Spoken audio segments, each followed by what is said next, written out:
Welcome to doctor शाइंदास commerce classes. Management यानी प्रबंध। Today will discuss about the meaning of management. So let's start. Systematic way से काम करना management कहलाता है। यानी जब हम किसी वर्क को मैनेज करते हैं तो इसे मैनेजमेंट कहा जाता है, और जो पर्सन्स मैनेजमेंट का वर्क करते हैं उन्हें मैनेजर्स कहा जाता है। यानी मैनेजमेंट का एक बहुत ही सिंपल मीनिंग है व्हाट ए मैनेजर डज, यानी जो मैनेजर्स करते हैं उसी को मैनेजमेंट कहा जाता है। बट बात यहाँ पर यह आती है कि मैनेजर्स करते क्या है। फॉर एग्जांपल, किसी भी ऑर्गेनाइजेशन का मैनेजर उस ऑर्गेनाइजेशन से रिलेटेड प्लानिंग, सुपरविजन और डायरेक्शन का वर्क करता है, सभी रिसोर्सेज का बेटर यूज़ करता है। मैनेजर ऑर्गेनाइजेशन के वर्क को टाइम और रिसोर्सेज के अकॉर्डिंग मैनेज करते हैं। यानी एक ऑर्गेनाइजेशन में रहते हुए एक मैनेजर जो भी एक्टिविटीज़ परफॉर्म कर रहा है उसे ही मैनेजमेंट कहा जाता है। ठीक इसी तरह बिजनेस ऑर्गेनाइजेशन की बात की जाए तो किसी भी बिजनेस ऑर्गेनाइजेशन को चलाने के लिए एक पार्टिकुलर टास्क की ज़रूरत होती है।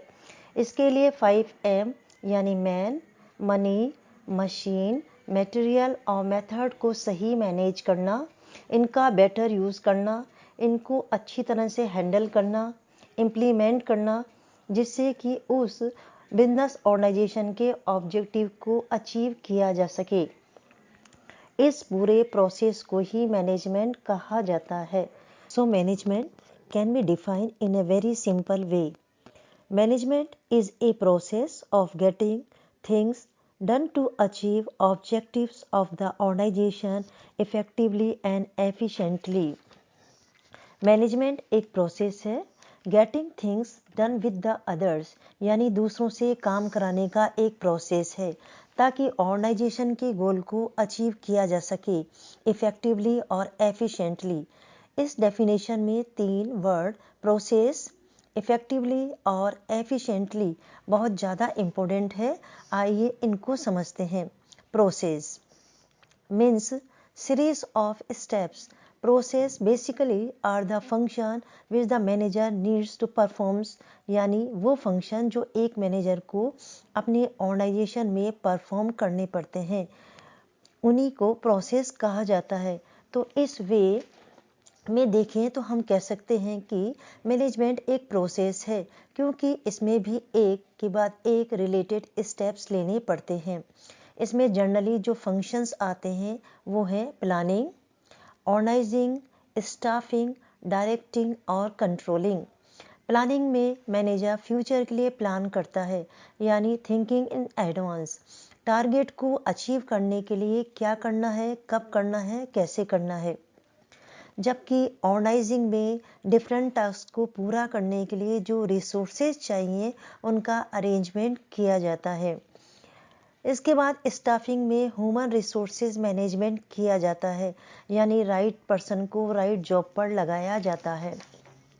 स्टाफिंग के बाद डायरेक्टिंग में मैनेजर अपने एम्प्लॉयज़ को गोल अचीव करने के लिए सुपरविज़न, मोटिवेशन, कम्युनिकेशन और लीडरशिप जैसे फंक्शन करता है।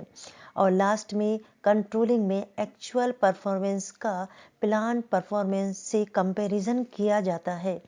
ये देखा जाता है कि जो प्लान किया था उसको अचीव किया गया है या नहीं। सो प्रोसेस के लिए इतना समझना है कि इसमें प्लानिंग से लेकर कंट्रोल तक के सभी फंक्शन किए जाते हैं। प्रोसेस के बाद वर्ड इफेक्टिवली को समझते हैं। Effectively means complete the task on time, यानी आपका टास्क राइट टाइम पर कंप्लीट होना चाहिए। यदि कोई वर्क 2 आवर्स में करना है तो वह वर्क 2 आवर्स में ही पूरा होना चाहिए, और यदि आप इस वर्क को राइट टाइम पर कर लेते हो तो कहा जाएगा कि आपने इफेक्टिवली वर्क किया है। For example, Zara and company 1000 shirt per month produce करने का एक टारगेट सेट करती है। इफ़ कंपनी 1 मंथ में 1000 शर्ट या मोर देन 1000 शर्ट प्रोड्यूस कर लेती है तो ये माना जाएगा कि कंपनी का मैनेजमेंट इफेक्टिव है। Coming to the next point, this is efficiency. Efficiency means the task on minimum cost, यानी राइट वर्क को राइट टाइम पर मिनिमम कोस्ट पर करना। किसी भी बिजनेस ऑर्गेनाइजेशन के रिसोर्सेज का यूज़ बेटर होना चाहिए, उनकी कॉस्ट ज़्यादा नहीं होनी चाहिए, यानी रिसोर्सेज का यूज़ ऐसा हो कि प्रॉफिट ज़्यादा से ज़्यादा हो और कॉस्ट कम से कम हो। For example, Zara and company ने अपना टारगेट तय किया है कि 1000 शर्ट्स प्रोड्यूस करेगी 1 मंथ में और पर शर्ट की कॉस्ट 200 रुपीज़ होगी। ज़ारा एंड कंपनी ने अपना टारगेट पूरा किया और शर्ट प्रोड्यूस की जिसकी कॉस्ट थी 150 rupees per shirt. In this case Zara and company का मैनेजमेंट एफिशिएंट है, यानी efficiency means complete the task with minimum cost. So finally we conclude management is a process जिसमें ऑर्गेनाइजेशन के objective को achieve करने के लिए ह्यूमन और फिजिकल रिसोर्सेज का बेटर यूज़ करते हुए प्लानिंग, ऑर्गेनाइजिंग, स्टाफिंग, डायरेक्टिंग और कंट्रोलिंग जैसे फंक्शंस किए जाते हैं। I hope you like my video. Still you have any queries or suggestion, do message me in comment box. Thanks for watching my video and please do subscribe my channel.